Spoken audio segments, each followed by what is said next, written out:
Hey guys, how you doing? Thanks for checking out this course.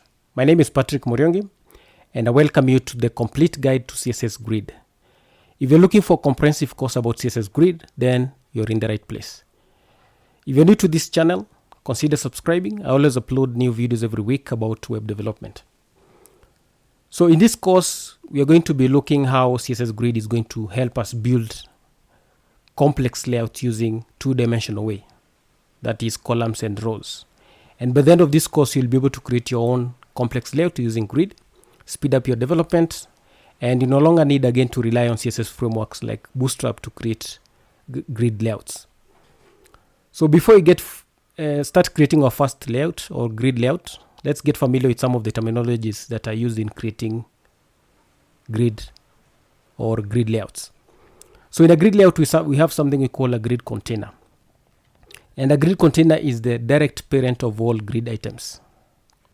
So this is the element in which the display property is set to grid.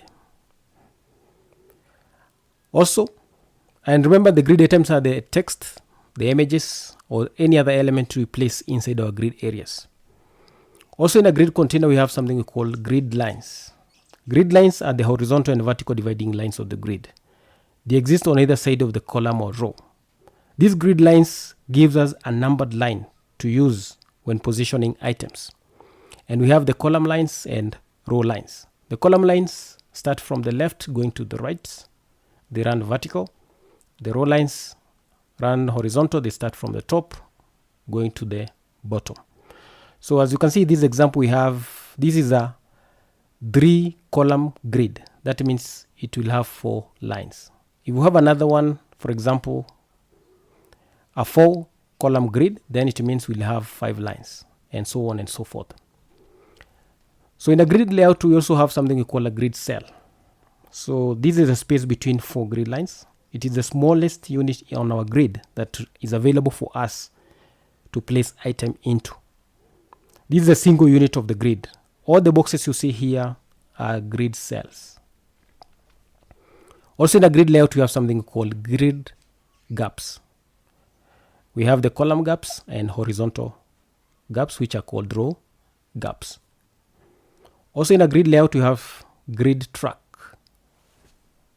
So the grid track is any area on the grid bound by 4 grid lines. And as you can see in this example, that is a horizontal track, and then we have the column track. Also in a grid layout, we have grid area. So grid area may be composed of any number of grid cells. And also grid area is one or more grid cells that make up a rectangular area on the grid. And remember, grid areas must be rectangular in nature. It is not possible, for example, to have a T or L-shaped grid area. That is not possible. So grid area must be rectangular in nature. So now let's dive into code and create our first grid. So here I have my HTML file, which has some markup. I have a grid container with some grid items. I've numbered or named them grid item 1 all the way to grid item 7, which you can see on the right on the browser here. And I've given them some colors, that is some background colors. Every item have its own background color, which can be found on the CSS Grid. On the grid style sheet. So this is just basic styling. I have the grid container. We have not set the display property yet. So this display property is not yet set to grid.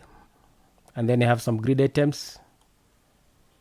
And then the items themselves, which I've given them the background color, different colors, as you can see on this browser. So grid item 1 all the way to grid item 7. So they have different colors, that is background color. So the first thing we need to do, so before we set our display property to grid, this startup template is available. You can download it. And if you want to follow along the course with me using this example.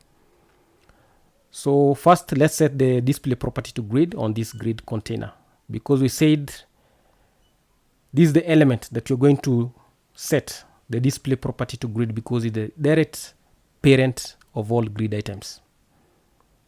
So display grid,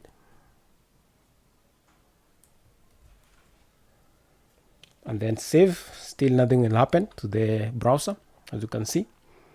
So we need to set or define how we want our columns to be by using a property to do that. So here we have a property that will enable us to have the columns. So it's called grid template columns. So the grid template columns will help us to define the number of columns that we want to have. So let's say, for example, I want the first column to be 100 pixels, the next column 200 pixels, and the third one 300 pixels. And then if I save this document, you'll see now we have a 3 column grid, and then which has 3 rows. We can also set the height of the rows how we want them to be by using another property called grid template rows. So grid template rows, that one will help us define the height of the columns that you want. So let's say, for example, the first row we want it to be 100 pixels. So what you're doing here is we are explicitly defining the height of the column. Okay, so that one is very large, so I'll put to 200. So what I'm doing here is I'm explicitly defining the first row to be 200 pixels. So if I save the document, you'll see now we have the first row, which is 200 pixels. So as you can see here, we set our grid template columns to be, first column to be 100 pixels, the second one 200, the third one 200. As you can see now, here is what we have. Also, the first row, we have explicitly defined it to have 200 pixels. The rest, the grid is implying them to be the default. So let's go back to the columns and use another function called repeat function. So the repeat function will help us to define the columns that we want, and they must have equal width. For example, let's use that function. It's called repeat function.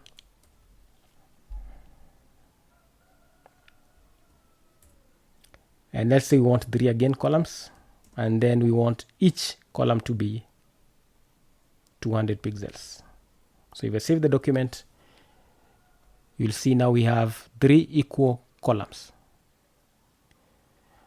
Also, on the grid template rows, we can also define using this repeat function. So let's say repeat, and then we want also 3 columns, and we want each to be 200 pixels. If I save the document, you'll see now we have 3 columns, each having 200 pixels, and then the rows also 3 of them, and then they also have 200 pixels each. So that is how we use the repeat function. We can also use another property for defining the gaps that we want to have. So it's called the grid gaps. That is a shorthand for both gaps, if you want to have the columns gaps and the row gaps equal. But first, let's have the grid column gap. So the grid column gap, let's say we want the column gap to be 20 pixels. So if I save the document now, you'll see we have 3 gaps equal, which is 200 pixels. You can also set the row gaps by using another property called grid row gap. You can also set it to 20 pixels. Save.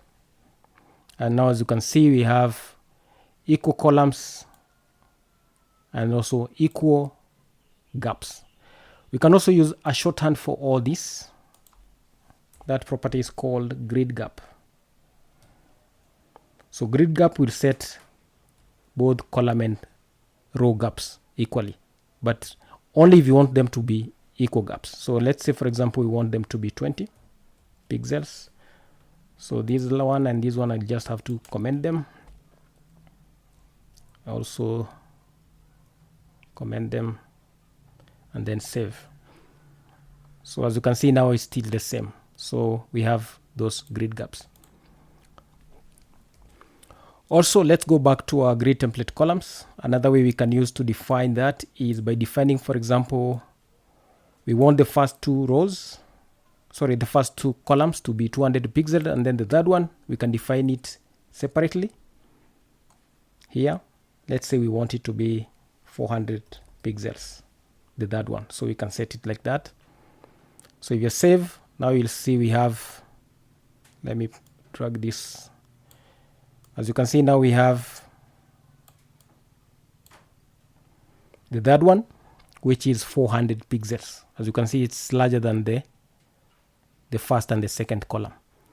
Also, you can do the same to the row.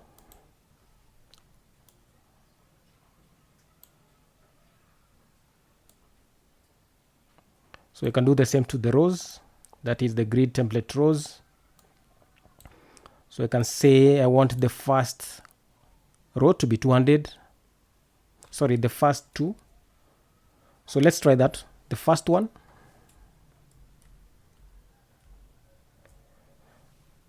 Sorry, the first two rows to be 200, and then the third one will be 800 pixels.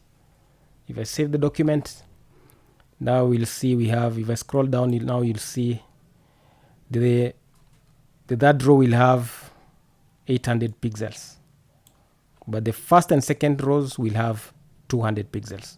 So that is how we are explicitly defining the rows.